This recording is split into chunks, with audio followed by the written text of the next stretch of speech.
Derek Chisora. Before the WBC handed Derek Chisora one of the most embarrassing bans in modern boxing, he was already building a highlight reel. Not of knockouts, but of bad behavior. Let's rewind to 2012. Chisora was set to fight Vitaly Klitschko for the WBC heavyweight title in Munich, Germany. Now, press conferences and weigh-ins are usually tense, but Chisora didn't just bring tension, he brought chaos. First, at the weigh-in, Chisora slapped Klitschko across the face. No gloves, no warning, just a loud, disrespectful open-hand slap that shocked everyone in the room. It wasn't a push or a bit of trash talk, it was a straight-up assault on the defending champion in front of the cameras. Then, just before the fight itself, as the two men faced off in the ring, Chisora walked over to Vladimir Klitschko, who wasn't even fighting, and spat water in his face. A completely unprovoked, disgusting move that made international headlines and had boxing fans wondering if Chisora was unhinged or just playing the villain to the extreme.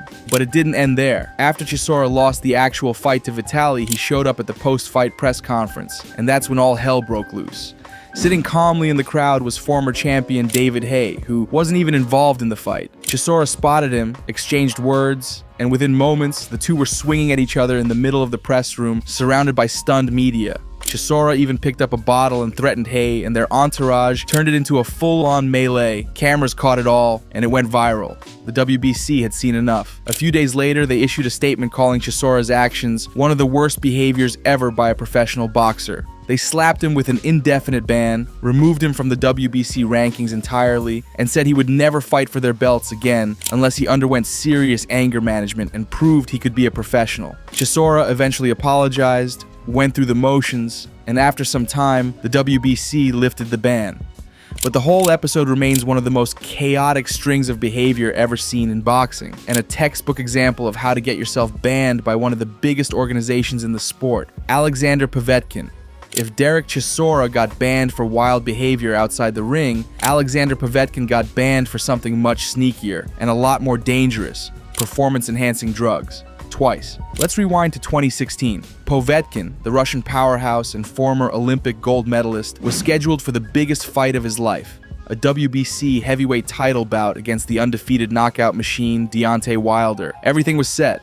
The press tours were rolling, the hype was building, but just weeks before the fight, boom, failed drug test. Povetkin had tested positive for meldonium, a banned substance that boosts endurance and blood flow. He claimed it was from a leftover dosage taken before the ban went into effect in January 2016, a loophole he hoped would save him. The WBC didn't buy it. They canceled the fight and launched an investigation. But Povetkin was far from done with controversy. Fast forward just a few months to December 2016. Povetkin was scheduled to fight Bermane Stiverne for the WBC interim heavyweight title, essentially a ticket back into contention. And again, he failed a drug test. This time, it was for ostarine, another banned substance, commonly associated with muscle growth and fat loss. Stiverne immediately pulled out of the fight, but in classic Povetkin style, he fought anyway, against a late replacement. The WBC was furious. They weren't just dealing with a repeat offender.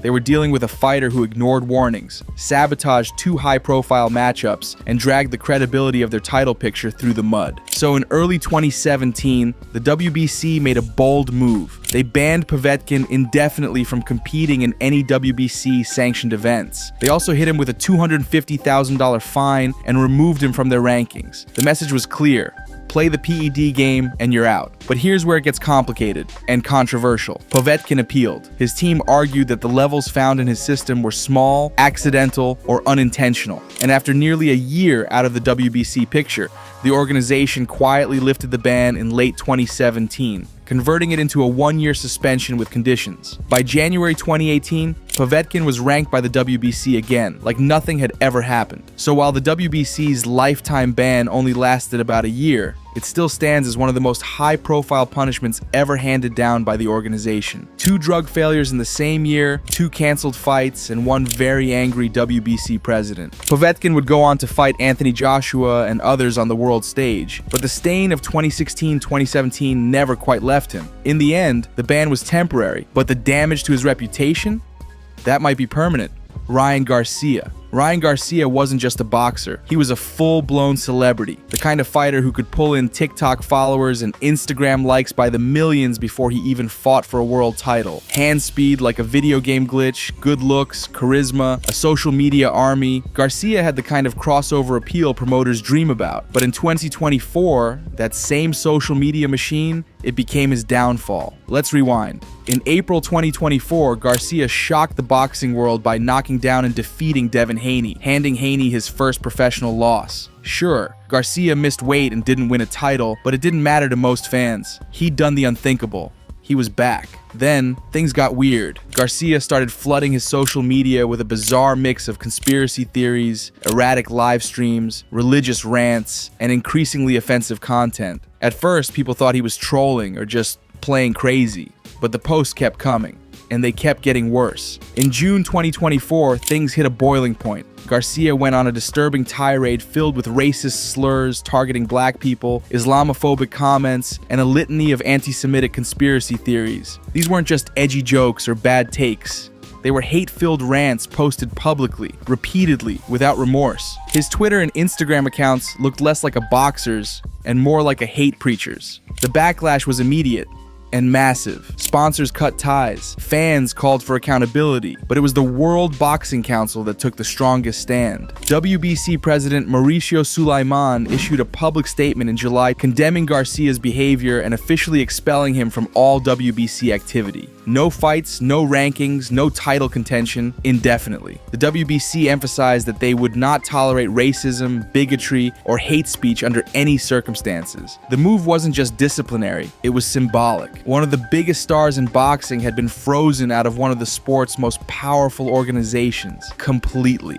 And that wasn't Garcia's only problem. Just days later, the New York State Athletic Commission announced Garcia had failed a drug test following the Haney fight, testing positive for Ostarine, the same PED that got Alexander Povetkin banned years earlier. The commission handed him a 1-year suspension, overturned his win over Haney to a no contest, and issued a heavy fine. That added fuel to an already burning fire. At this point, Ryan Garcia had been suspended by a state athletic commission for PEDs, expelled by the WBC for hate speech, abandoned by multiple sponsors, and losing public trust by the hour. Garcia later posted a weak apology video claiming he was misunderstood and loves everyone, but it came off as damage control, not repentance. Promoters distanced themselves. Fellow fighters called him out. Even his own family publicly worried about his mental state. As of 2025, the WBC's expulsion remains in place, and it carries the weight of a lifetime ban, unless Garcia completes a full redemption arc. But given the depth of the damage, that's a long shot. In boxing history, plenty of fighters have been banned for what they did in the ring. Garcia? He got banned for what he did with a smartphone.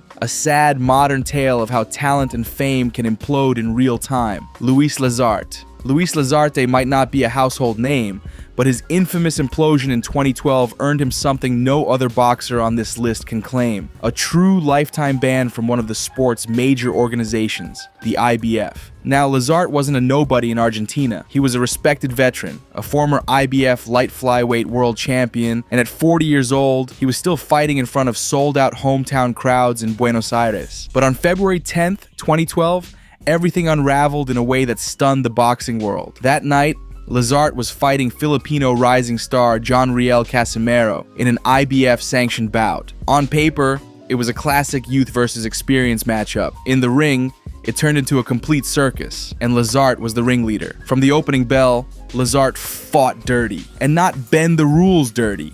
We're talking outright criminal. Low blows, headbutts, holding, hitting on the break. It was like he was speed running the rulebook for fouls. At one point, he even bit Casimero during a clinch. But that's not even the worst part. During the later rounds, Lazarte, in full view of the cameras and referee, allegedly told the official, "Do you want to die tonight?" It wasn't trash talk. It wasn't lost in translation. He said it multiple times, in Spanish, directly to the man officiating the fight. And it wasn't subtle. You could hear it clear as day on the broadcast. In the 10th round, Casimero dropped Lazarte with a vicious combination and forced a TKO stoppage. But instead of the usual handshake and post-fight hand raises, what followed was a scene out of a war zone. The crowd rioted. Argentine fans stormed the ring, attacking Casimero, his corner, and even officials. Chairs flew, bottles were hurled, people were trampled trying to escape the madness. It was one of the ugliest, most dangerous post-fight scenes in modern boxing history, and it was all triggered by the tension Lazard had stoked throughout the fight. The International Boxing Federation, IBF, didn't hesitate. Within days, IBF President Daryl Peoples issued a letter declaring that Luis Lazard was banned for life from participating in any IBF-sanctioned event, in any capacity. Not just fighting, not cornering, not promoting, nothing. The letter explicitly cited Lazard's death threats to the referee, his dangerous in-ring conduct, and his role in inciting the riot. There was no room for appeal, no second chances, and unlike other bans on this list, this one stuck. Lazard never fought in another IBF bout again. No apology, no redemption arc, no reduced suspension.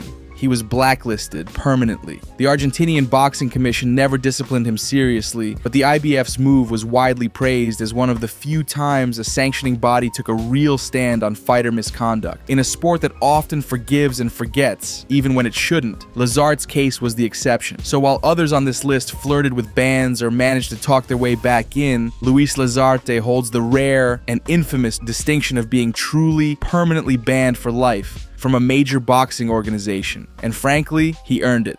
If you enjoyed this video, hit the subscribe button, because I'm going to be posting more videos like this soon. Thanks for watching, guys.